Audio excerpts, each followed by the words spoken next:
Traffic-related deaths have been increasing across the nation. So this is something that we need to address as a state.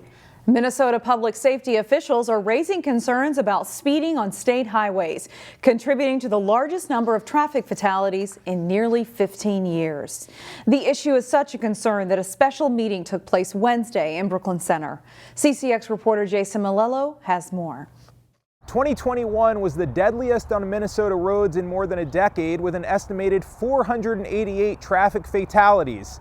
Minnesota Toward Zero Deaths is hosting workshops to try to make roads safer. Law enforcement officers, traffic engineers, and EMTs, among others, came together at the Earl Brown Heritage Center on Wednesday. The idea is to collaborate and brainstorm in an effort to improve traffic safety. With the pandemic, officials expected a drop in roadway deaths over the last couple years, but the opposite happened. There were less people on the road, and unfortunately what that did was allow more people to get on the roadways and go at much higher speeds. So that was probably the most influence to causing those deaths was speeding. Minnesota Toward Zero Deaths will host 4 more workshops across the state in the upcoming months.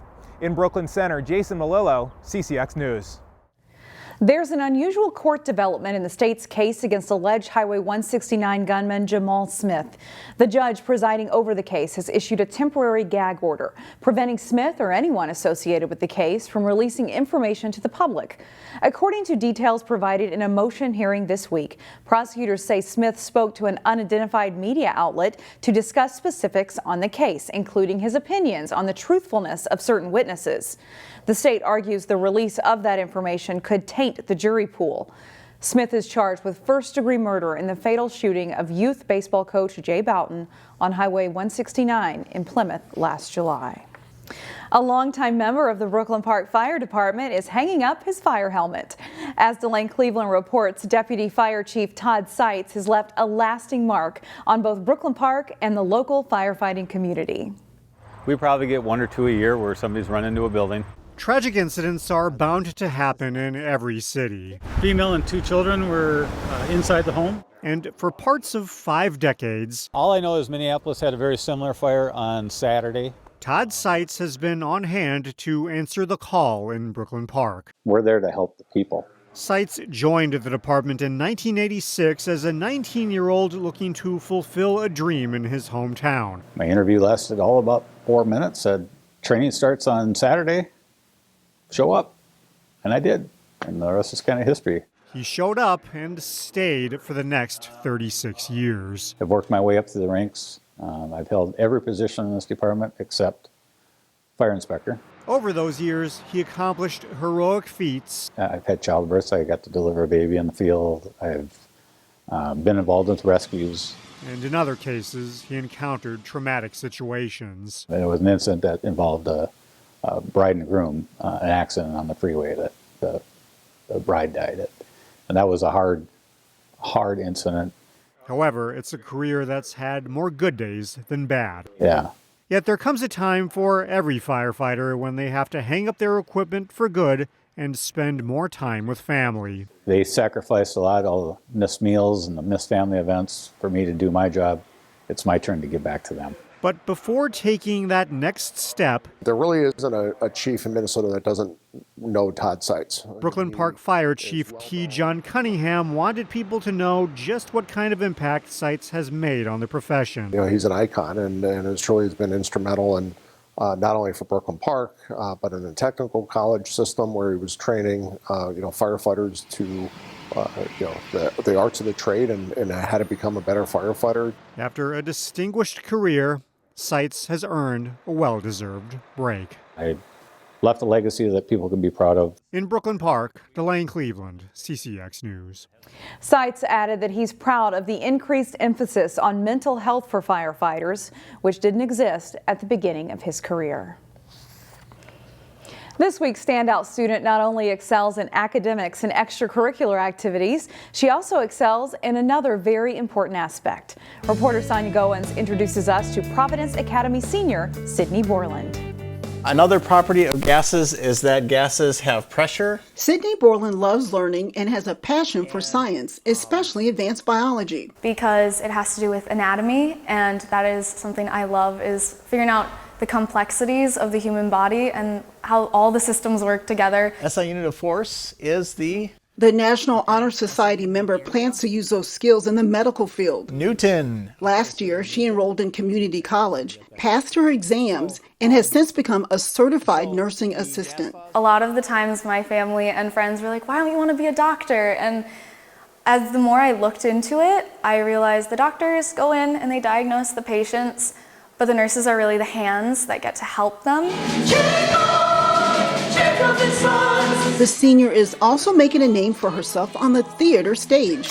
Borland was the lead in several high school productions. I love telling stories and getting to relate to other people who I may have nothing in common with. She's now playing the lead role in Cinderella. I look forward to getting to play that playful character. A lot of the times I'm put in really serious roles, and it's just really nice to get to play a fun character who's just living her life and wants to have fun and exciting opportunities. The Standout Student says it's an honor to play a character that is a role model and someone she can relate to. With hard work and support around you, can't do it without that, that everyone can really achieve those dreams and that you should go for it. The nice thing about Mercury is that it's very, very dense. The senior hasn't decided whether to pursue nursing or the theater, but whatever path she chooses, she plans to better herself and the world around her. Tell stories that I want to tell to the world that I think are important and that our society needs to hear. Sonia Goins, CCX News.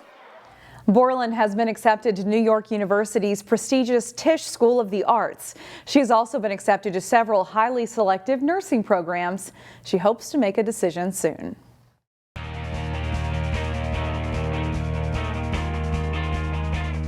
The Maple Grove boys tennis team is off to a great start this season. They faced another top Northwest Suburban Conference team Tuesday. Jay Wilcox has the highlights. Maple Grove hosts Centennial in Northwest Suburban Conference boys tennis.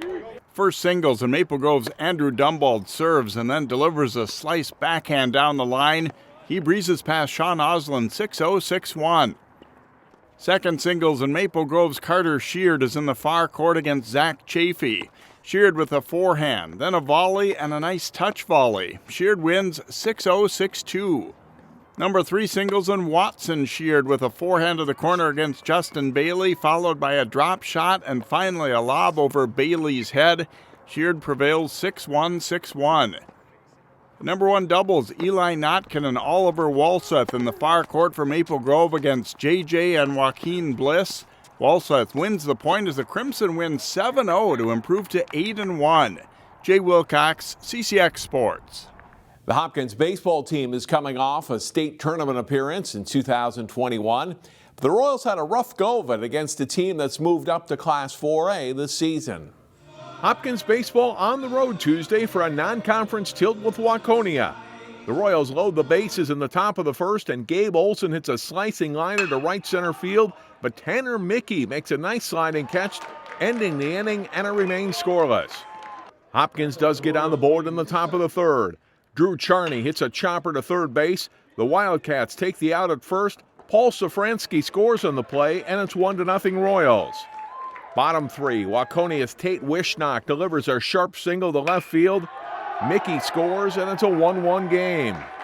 The Wildcats score 4 runs in the inning and lead at 4-1 after 3. In the fourth, Riley Ohm singles to center field. That brings home Mickey, and Waconia is up 5-1. It's the start of another big inning. Later, Sam Copey sends a pitch the opposite way and into left field for a base hit. Wishnock is home with another run, and it's a 10-1 game after 4.